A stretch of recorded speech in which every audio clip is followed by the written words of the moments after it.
si Idol Benjo. Yan mga idol, mga magpapalinis dyan, alam nyo na. Nandito na yung idol natin, Boss Benjo. Ayan. Dito kami sa parking ngayon mga idol, at ito ay tatakpan namin. Ilan lang baha, inangat ng tubig. Ngayon kailangan namin tanggalin ang lupa.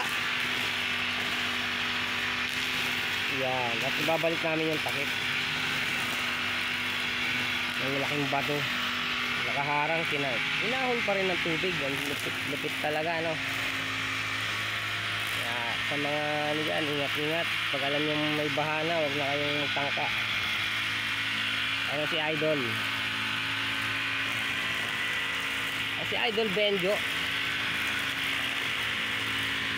nag-grass cut naman siya para malinis na ang ating parking. Dahil nga nag-uulan, ayan, ang bilis tumubo yung mga damo, di kawayan, naputol, nabali.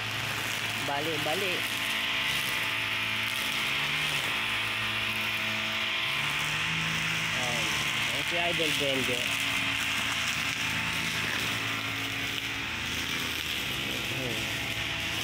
Ito po yung project namin ngayon, ngayong araw ng Sabado. Sa mga naghahanap sa amin dyan, nandito kami ha. Shout out sa inyo.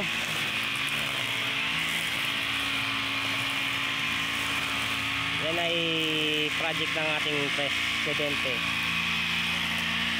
Project ng ating presidente ngayon yan. At sabi nga niya, ito daw ang unahin namin ngayong umaga para walang madisgrasyang mga bata pa, kasi may batang naglalaro at dito mapunta sigurado sa ilalim ang ano niya. Yan, ganyan kalupit si Pres. Tao muna bago sarili, diba? Kapakanan mo na ng iba, ng mga taga-Bilisa bago iisip na muna bang disgrasya ng mga tao sa Bilisa bago ngayong sarili. Ganyan kalupit ang press natin. Kala nyo walang ginagawa. Ayan, makikita nyo po